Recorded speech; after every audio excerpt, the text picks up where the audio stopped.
Welcome to this staff meeting introduction, all about EAL learners. Now, EAL is a big subject for a half an hour session. So today what I wanted to really focus on is what you're going to need to know about the EAL learners in your school. We're then going to look at the theory of how these children are actually acquiring English and how their brains are accommodating that second language. And finally, we'll explore what that might mean for how we work with these children in our classrooms.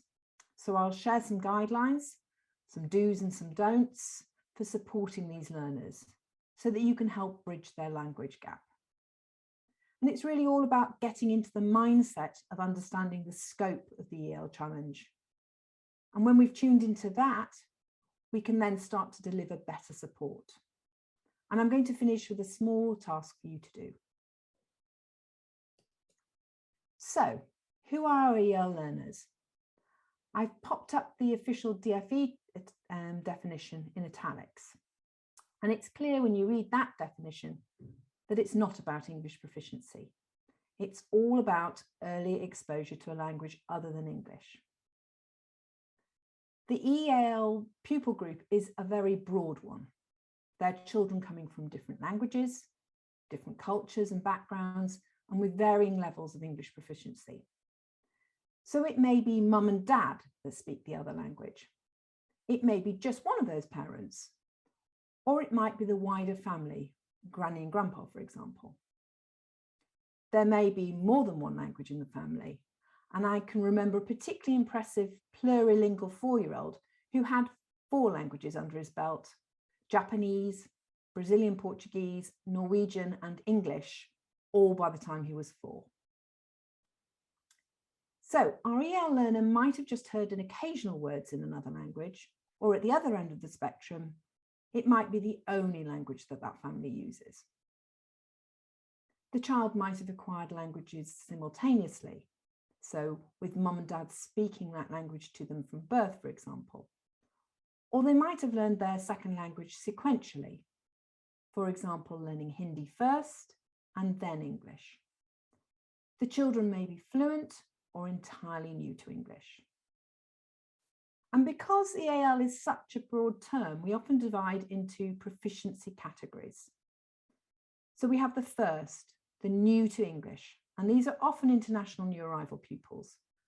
But it might also be a reception child who's only been exposed to Cantonese or Urdu at home. And these children are just beginning to acquire English words and short phrases. There's then a very broad category of intermediate or developing competence learners, where speech is extending and vocabularies are growing, and they're just beginning to get to grips with English. There's then a final category of advanced bilingual learners, ABL learners, who speak pretty fluently, so they might be UK French speakers or UK Urdu speakers, so with good speech, but showing EAL errors in their writing.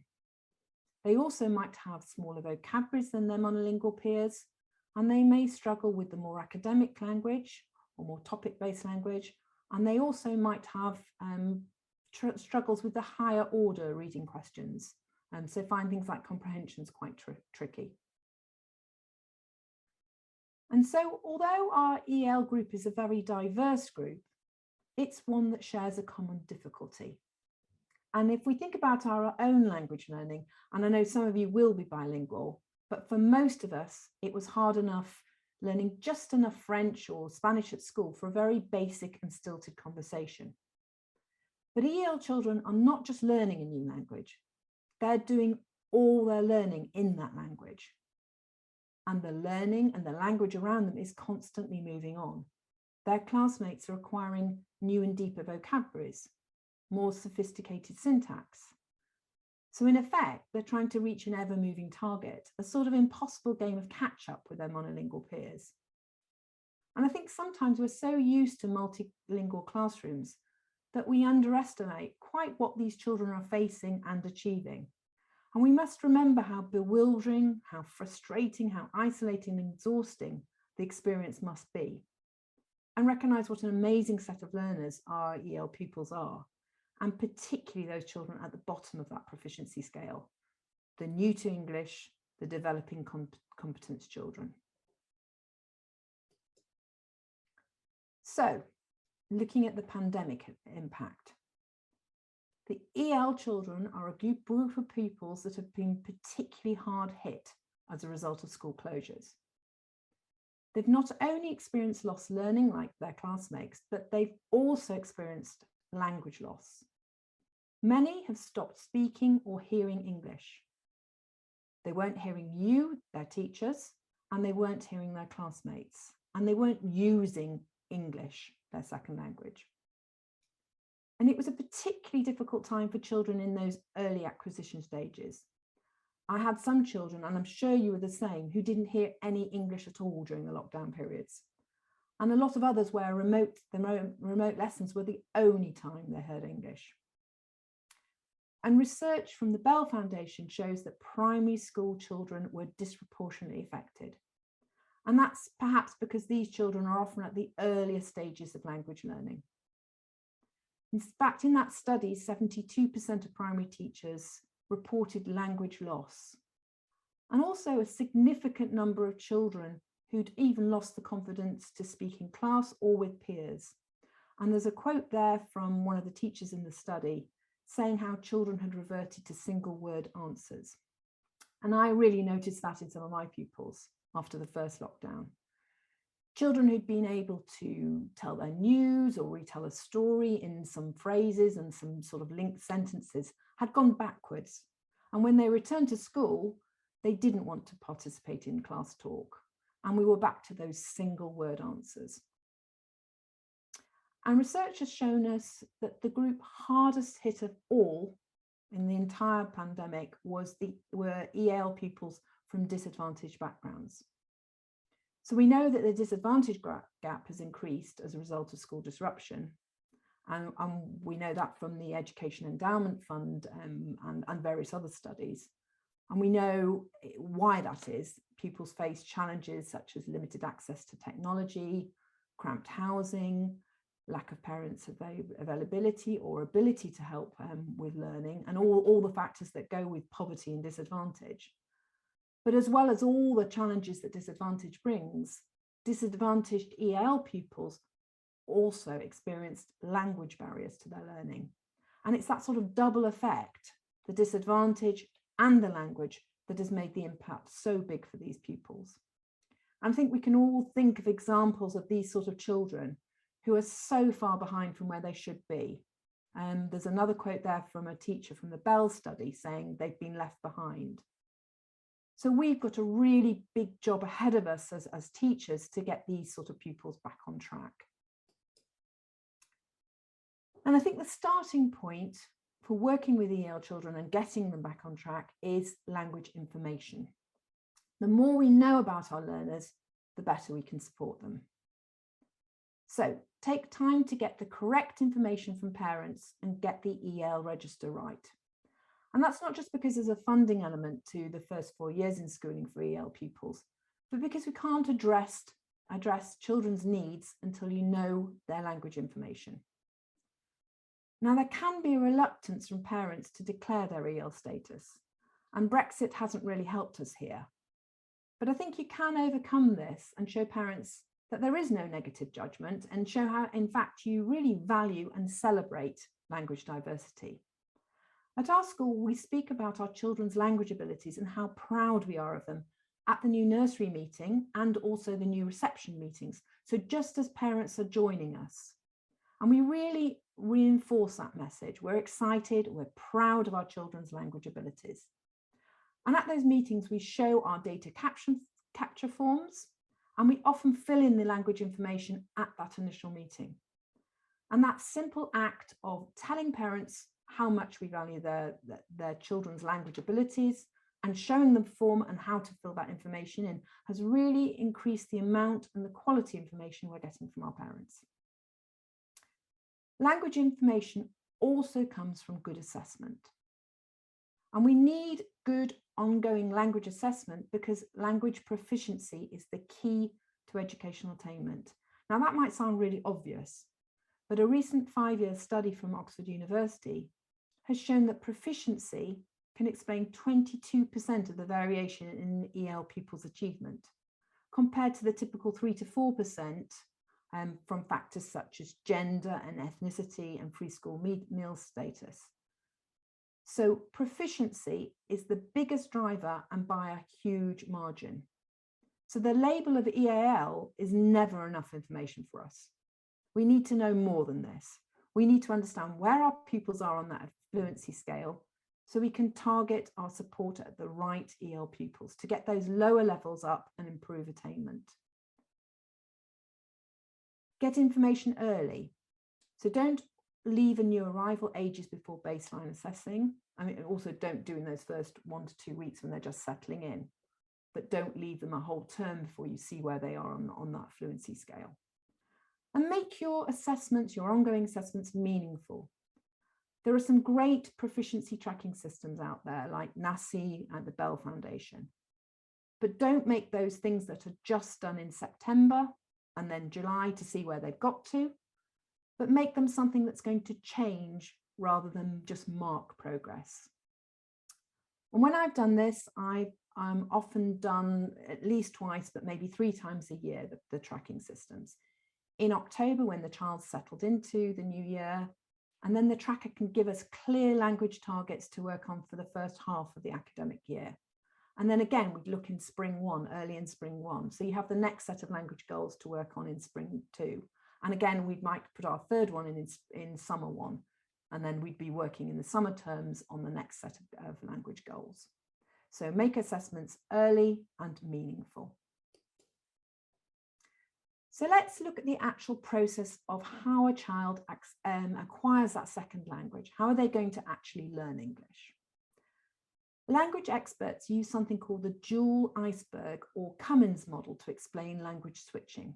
If we look at the blue diagram, we have 2 peaks at the top. We have the surface language, and this is our informal, our social, our everyday language. And it's sometimes called the basic interpersonal communication skills.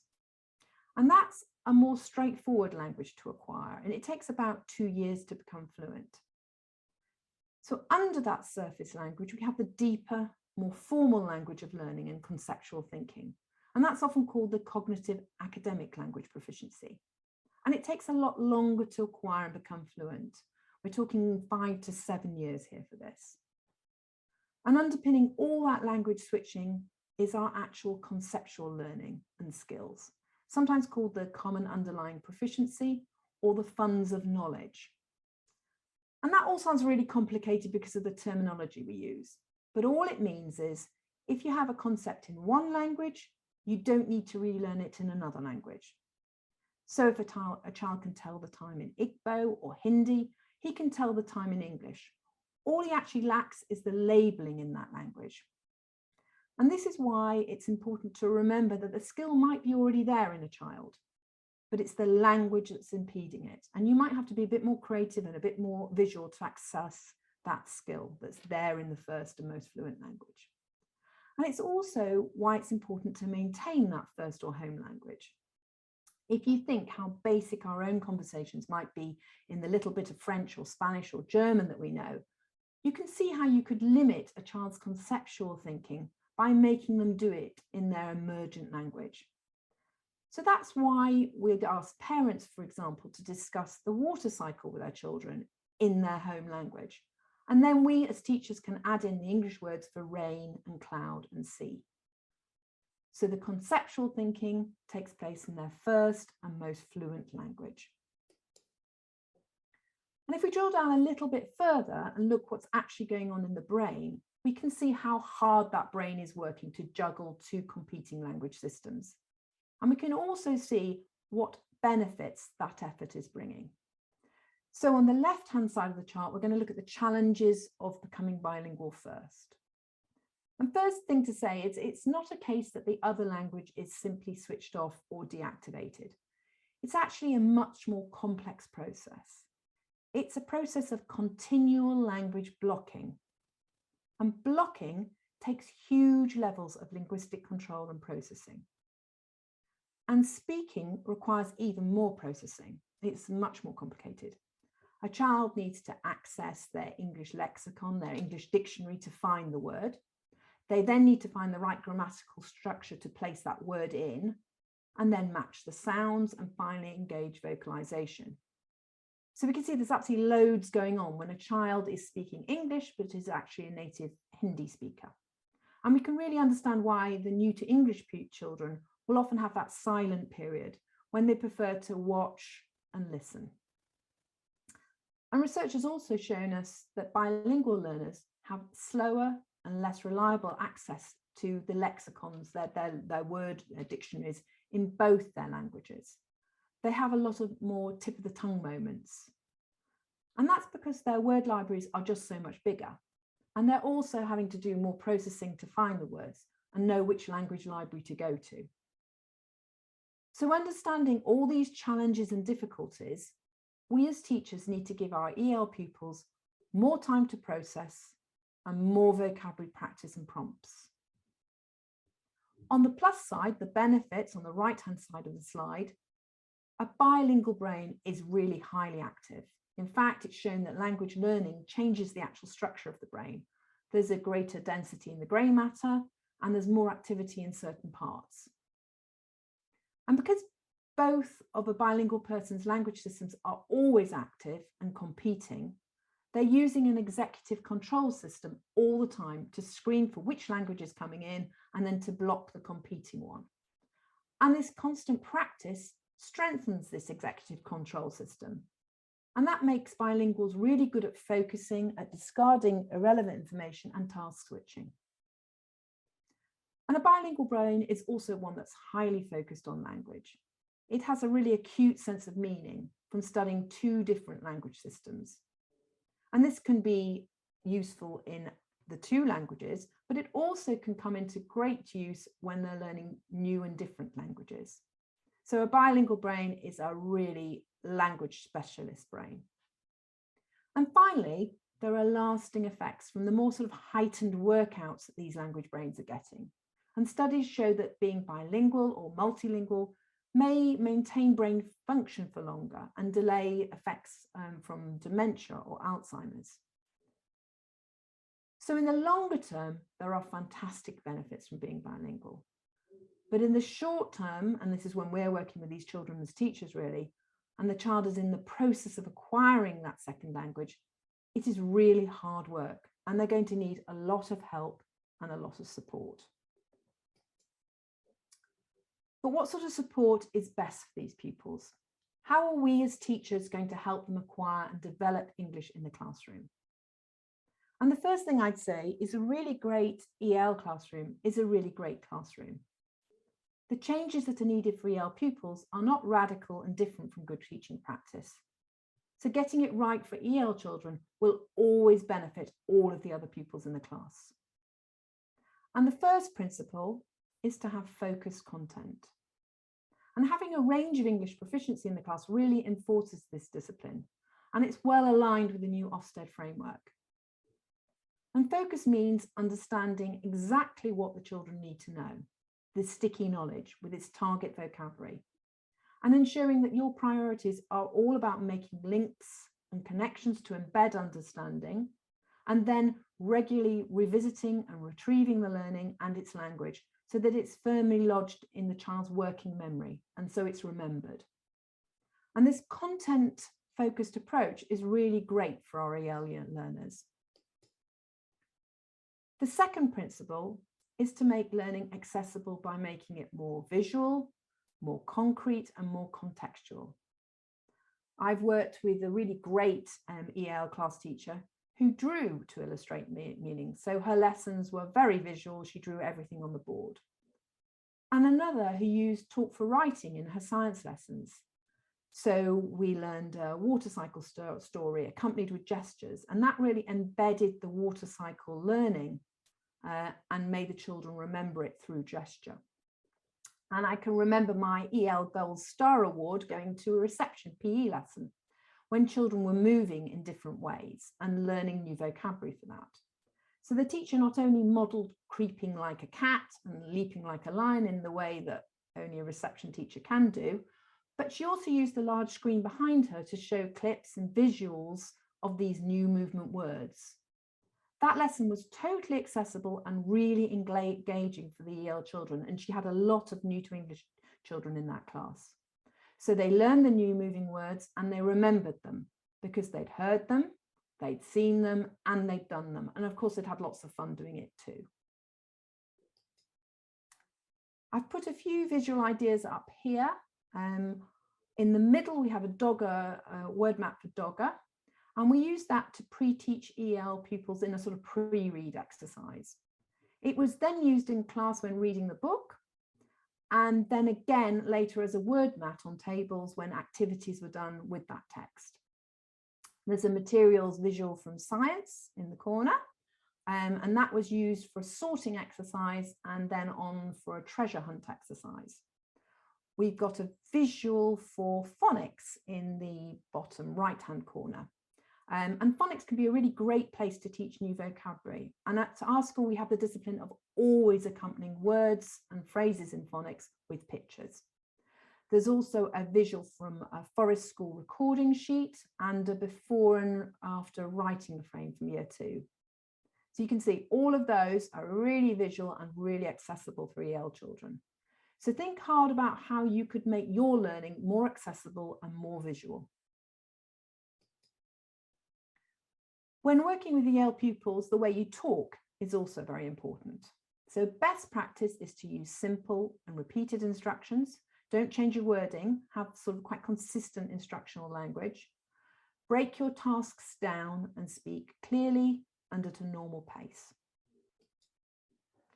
Next, we've talked about how much processing is involved in speech for a second language speaker. So you'll understand why the new to English pupil will often want to observe and listen, and that's often called the silent period. And it's an explicit development stage in language learning.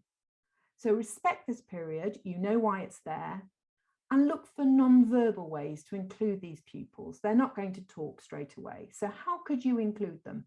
Maybe with nods, with thumbs up, high fives, or maybe votes or pictures, but look for different ways to make sure they're included. And again, from everything you know about the bilingual brain, give children that extra time to process and to answer. Their brains have so much work to do. And when they do start to speak and they're starting to join in the class discussions, praise their attempts to communicate. So model good English rather than correcting it. Don't correct the mistakes, model them. And on the right-hand side, we've got an example of a teacher-pupil interaction. The child says, yesterday I go to the zoo, and the teacher comes back with, you went to the zoo yesterday. What did you see? And they might go, see. I seed an elephant. You saw an elephant? How big was it? As big as this room? And you've used your hands again just to have that gesture, that visual prompt.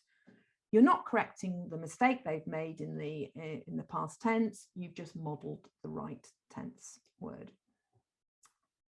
So you don't need to do all this work yourself. Use the other children in the class to help you teach these children English. The peers are going to be just as important as you as language teachers, and the playground is going to be just as important as the classroom. And although it's good to have a shared language friend, try and pair and collaborate with really fluent speakers. So not the bottom table, but a table with really good English skills. And leverage every opportunity to talk. Opportunity and practice is key for these children, and they need the full range of talk, answering questions, describing, arguing, storytelling. This is what is going to extend their speech and give them real fluency. And sometimes you have to do more than just give them the opportunity. Some children are going to need more explicit encouragement and more prompts to extend their talk. And it can be quite a big move from single words to phrases. I find things like joining in more fluent talk groups really helpful here. Talk for writing is a great way of practicing phrases and longer sentences. Games with repeated phrases are great. So for example, if you're doing habitats with year 1, you might play a circle game. I went to the desert and I saw, and you'd have some picture prompts of the animals and the plants you'd studied in the desert habitat. You might play I spy with a big polar scene. And again, you're modeling phrases, and it's a good baby step for their own phrase production. Role play and puppets and speech bubble activities are also good ways for launching these first linked words. And I found with younger children who might have got really stuck on single words and spent a lot of reception just doing single word answers, getting that talk and to extend may need something just as simple as being more explicit in your phrase modeling. So if you're teaching negative phrases and you've been reading something like Oliver's Fruit and doing all about all the different types of fruit in reception, you might model a phrase like, I don't like bananas. So to do that, you'd count the words, I don't like bananas, and you'd hold up the real item. And this way you've made it really easy for the child to follow and make that step from a single word banana to I don't like bananas. You've made that step really small, you've supported it really carefully, and you've made it as easy as possible for the child to launch from their single word safety net. So the next point is all about vocabulary. Put vocabulary at the heart of your teaching. And when I first started in EAL, in my EAL role, I saw my task as teaching all of the children on my register all of the English language. And you simply can't do that. And then there's a very opposite school of thought that says language is caught and not taught, that young children will simply pick up the English in the world around them. And neither theory, just learning or just acquiring, is correct. It's a bit of both that we need. And what you can really do is accelerate English fluency. You can be quite explicit in teaching new language, new vocabulary. And in this way, you can open the curriculum up to EL pupils. So think carefully about what vocabulary and what syntax the children really need to know and when they need to know it. Language taught in context will always make more sense to a child. It's linked to their learning. They're going to use it, they'll hear it all around them, and then they'll be more likely to remember it. So pre-teaching is a must for new topics and texts, and then you need to embed that new target language. It's just going to take a lot more prompts and a lot more goes to embed with a bilingual child. So find some motivating ways of revisiting and retrieving and using and revising that new language. And I think this is quite a good point to consider how you might do that and whether you're going to leave EL pupils in class to learn this new language, or you're going to withdraw them for more intensive language support. And although the new Ofsted framework doesn't really refer to EL and give us many clues here, their emphasis on no preferred style and evidence-led teaching, and the fact that we as schools have a lot less class assistant provision now, really support the case for withdrawing EL groups, especially those with lower proficiency levels. Because total immersion can sometimes mean submersion, and a child who simply doesn't understand what's going on around them is not a happy or motivated learner. So I think explicit language learning can be really successful in one-to-one or small groups. And that sort of support can make the curriculum much more accessible and help children feel more confident and included when they go back into the classroom.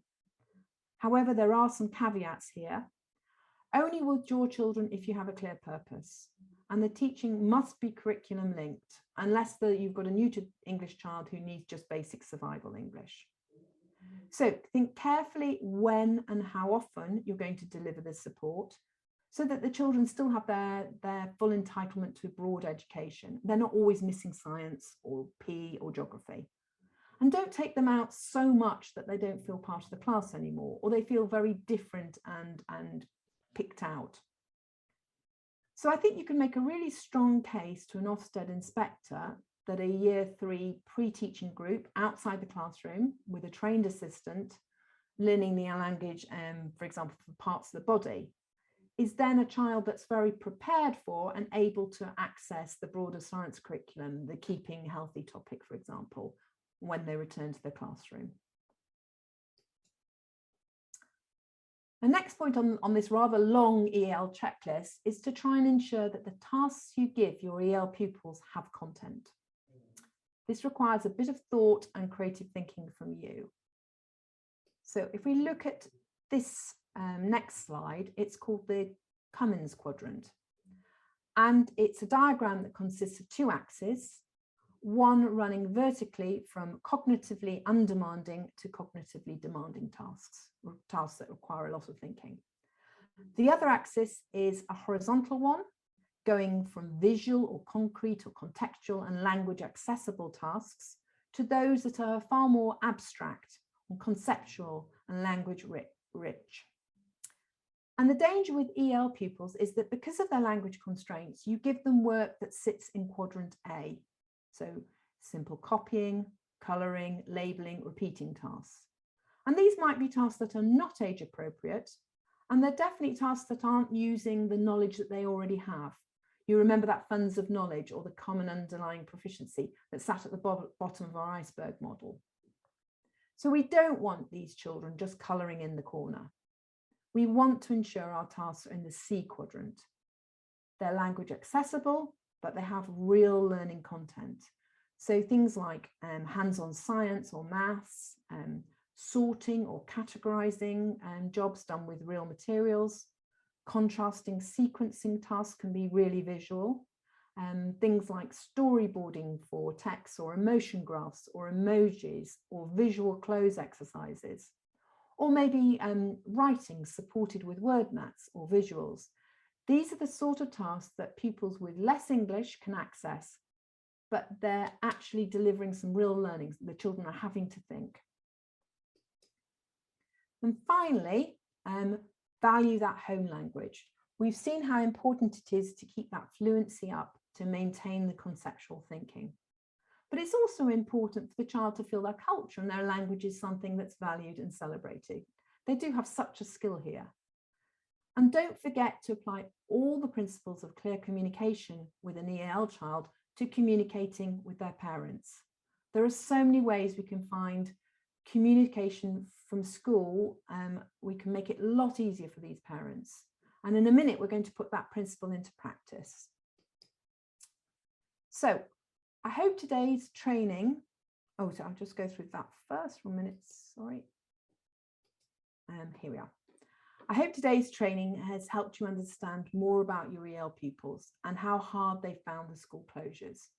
I hope it's shown you how complex the process of acquiring a second language is and given you some principles for working with these learners in your classroom to help bridge their language gaps so that they aren't left behind, as that teacher said on that quote.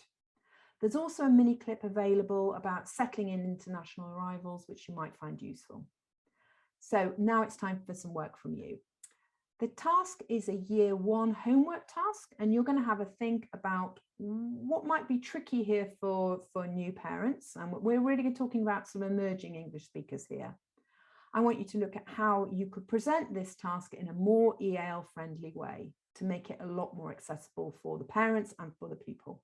I've had a go on the next chart, but you might do a lot better. So you could pause here and have a go together and then compare to mine, which is on the final slide. So thank you so much for listening and giving your time today. For any further support, please don't hesitate to contact the Focus Education offices or contact us by the internet links provided. There are a range of mini clips available from the Focus Education team, and they're really ideal for staff meetings to open your conversations on a variety of different teaching subjects. And the final slide I'm going to present today is a possible solution to the year 1 homework task, which you've had a look at as a group. So what I've done here is I've broken up the task with numbered points. I've used clearer and more consistent instructional language. I've substituted key visuals for words, so you can see all my clock pictures. And I've used home language to check the child's counting fluency. You could also have got the parents to maybe have discussed why there are different types of clocks, analog and digital, in their home language. So the more conceptual thinking is done in the most fluent language.